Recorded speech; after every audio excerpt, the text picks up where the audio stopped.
Salut à toi citoyen, c'est Vesti Steven, bienvenue sur la chaîne du citoyen prévoyant. Aujourd'hui je suis heureux de te retrouver parce que on va ensemble voir comment on va constituer son propre trauma kit.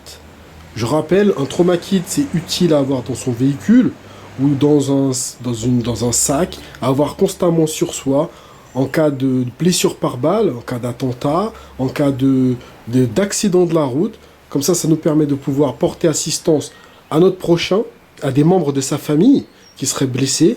Bien évidemment, je rappelle que tous les items qu'on va vous présenter, pour pouvoir les utiliser, il est important de passer un brevet de secouriste pour pouvoir les utiliser en toute sécurité. D'accord? Donc passez votre PSC1 pour avoir quelques notions de médicales, pour pouvoir faire les choses correctement. Donc c'est parti. Bernard, montre-nous ce trauma kit. Explique-nous ce qu'il y a dedans. Bon alors là, ce qu'on pourrait appeler un trauma kit, donc là c'est constitué de divers éléments comme la base des gants stériles. Donc là ce sont des gants en latex parce que moi voilà, je crains pas le latex, avec des manchettes longues. Je sais pas si on le voit bien, mais des manchettes longues c'est important. Alors les gants c'est pour éviter le sang que... Voilà, pour éviter les fluides corporels et éviter surtout d'infecter la plaie avec nos mains. Ok. On a de la chlorhexidine en unidose, donc c'est juste du désinfectant, tout simple, tout basique, qu'on achète en pharmacie. Hein. Et on a là des compresses stériles. On a également un ciseau, donc un ciseau médical pour pouvoir découper un vêtement. Donc ça coupe tout, hein, même les vêtements des pompiers, le carton, tout. Ça coupe les jeans facilement, ça? Ah oui, complètement. D'accord. Là, on a le garrot tourniquet 4 et le marqueur qui est indissociable pour moi, puisque là, date, time, ça sert à indiquer la date à laquelle vous posez le garrot et l'heure à laquelle vous posez le garrot. Ça, c'est indispensable pour les services d'urgence. Dès que vous posez un garrot, il faut absolument marquer la date et l'heure pour les services d'urgence. Si vous n'avez ni garrot ni marqueur, une cravate, une ceinture, un peu de sang, et vous marquez ça sur le front de la victime et ça suffit très bien. D'accord. On a également deux types de pansements israéliens. Donc on a le pansement israélien qui s'utilise, celui-ci à une main et celui-ci à deux mains. Mais sinon, basiquement, c'est la même chose. Tu peux nous montrer un peu ce qu'il y a dans à quoi ça ressemble vite fait, un petit... Oui, bien sûr. Donc là, on en a un qui est un peu déballé. Donc vous voyez, c'est emballé de manière stérile et sous vide. Ouais. Donc comme la petite photo l'indique, en fait c'est un bandage. Vous allez appliquer une bande sur la plaie et vous allez l'entourer et ça va venir faire un point de compression en fait. Alors que celui-ci ne fait pas de point de compression, vous allez l'appliquer sur la plaie, l'entourer et bien insérer la bande et voilà. Mais ça va pas faire un point de compression celui-ci aussi bien que celui-ci. D'accord. C'est deux usages qui tous les deux servent bien. C'est souvent en plus imbibé de médicaments à l'intérieur, donc vous pouvez tout à fait l'utiliser en cas de pépin. Donc, Et ça, on utilise ça pour quoi? C'est pas pour les blessures par balle, ça? Si, bien sûr. Si? Ah, c'est pour arrêter le sang? Pour stopper l'hémorragie. C'est en cas de blessure grave, pour stopper une hémorragie. Bon, ça peut être utile, sachant qu'aujourd'hui, on est dans un peu moins, mais aujourd'hui, mais on est quand même dans un contexte d'attaque terroriste, d'attentat, et donc je pense que pas forcément prendre les deux, mais au moins en prendre un sur soi, surtout lorsqu'on est parisien peut-être. Ça peut être pratique, intelligent. C'est pas un gros investissement. Alors, on est là sur une gamme de prix de combien? On va prendre chaque item. Une petite paire de gants comme ça coûte pas grand-chose. On est sur 30 centimes à peu près. Même pas. Parce que généralement, ça se vend par 10-20. Ouais, et ça coûte pas 50. par 50. Je les achète par 50, ouais, ça vaut quelques centimes d'euros. Ok. Ça, c'est pareil, parce qu'en général, ça s'achète par 10, 20. hein.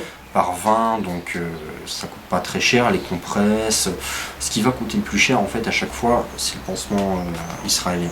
Donc sur la gamme du pansement israélien, on est sur une gamme de 7 euros à peu près, 6 euros. Oui, il faut compter, souvent il faut compter entre 7 et 8 euros l'unité. L'unité. Et bien sûr le 4 tourniquets qu'on trouve à peu près sur AliExpress aux alentours de 10 euros à peu près. 9 euros et des bananes. Ça dépend du prix du dollar. Moi, je l'avais payé moins de 20 € sur AliExpress, effectivement, c'est un vrai 4, il n'y a pas de problème. Ok, d'accord. Mais je crois que tu m'avais déjà dit que tu avais dû le payer 10 € à peu près. À l'époque, oui, parce que le dollar a augmenté depuis, donc oui, c'est fort possible. Et une paire de ciseaux comme ça coûte combien? Ouais, une paire de ciseaux comme ça, faut compter, si je me trompe pas, entre 10 et 15 € aussi. Alors, pour les bandages israéliens, voilà, 7-8 € plutôt que 15-16 €. 15-16 €. Ouais, c'est pas la même technologie, pas du tout. Donc, en fait, c'est les mêmes pansements, sauf que là, on peut l'utiliser à une main et celui-là, c'est à deux mains. Donc, celui-là, ça fait un point de compression et pas celui-là. D'accord. Donc, en gros, on peut dire que pour 40 €, on se fait un trauma kit, à peu près. Oui. En achetant chaque item à des endroits différents, histoire de faire des économies. Oui, tout à fait. Pour une quarantaine on peut avoir ça, mettre ça dans une... Voilà, mettre ça dans une petite sacoche, un sac de congélation. Un sac de congélation, on se fait un trauma kit, on met ça dans le coffre de la voiture et c'est réglé. Ouais, ou même madame met dans son sac à main, à la limite. Bon, ça prend un petit peu de place dans son petit sac à main, je pense, mais dans une voiture, un coffre de voiture, c'est génial. Ah, tout à fait, dans un coffre de voiture. On peut mettre ça même dans un bureau, mettre ça dans un tiroir au cas où. Voilà, moi j'ai de toute manière une vraie trousse de secours en permanence sur moi, mais donc c'est beaucoup plus large et complet, mais oui, rien que ça suffit. Alors, est-ce qu'il manque pas quelque chose là-dedans qui pourrait rajouter en plus? Si, en fait, il manque un quick lot, non? Alors, soit on peut prendre du quick lot, c'est pas forcément hautement recommandé parce que après ça peut causer d'autres problèmes, il faut savoir bien l'utiliser, il faut être vraiment bien formé sur les secours. Tu peux rappeler ce que c'est que le quick lot parce que tout le monde ne sait pas ce que c'est? C'est une poudre hémostatique. D'accord. Soit on peut rajouter du Celox.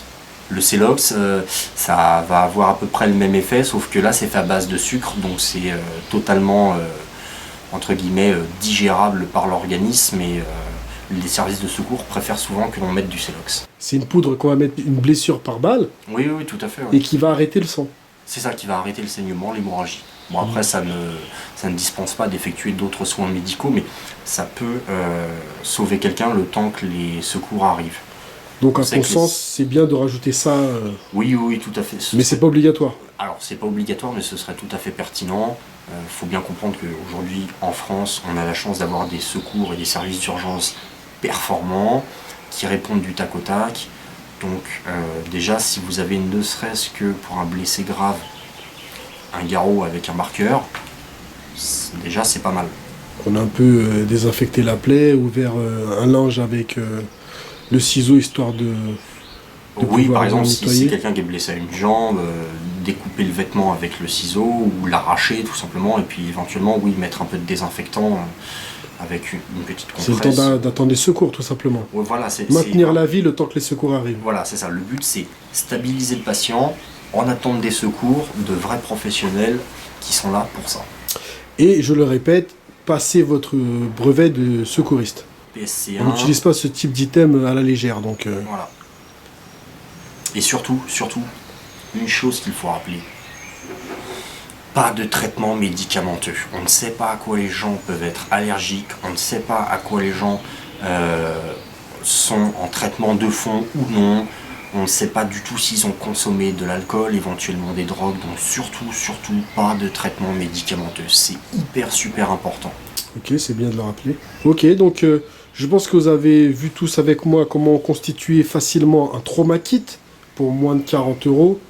Allez, 45 si vous trouvez des items un peu plus chers à des endroits différents. Mais en gros, pour 40-45 €, vous avez un trauma kit que vous pouvez glisser dans votre voiture ou mettre dans un tiroir dans votre bureau. Donc voilà, j'espère que cette petite vidéo vous a plu. Je vous invite à vous abonner si c'est toujours pas fait. Je vous dis à très bientôt pour une nouvelle vidéo du Citoyen Prévoyant. Ciao. Ciao. Salut.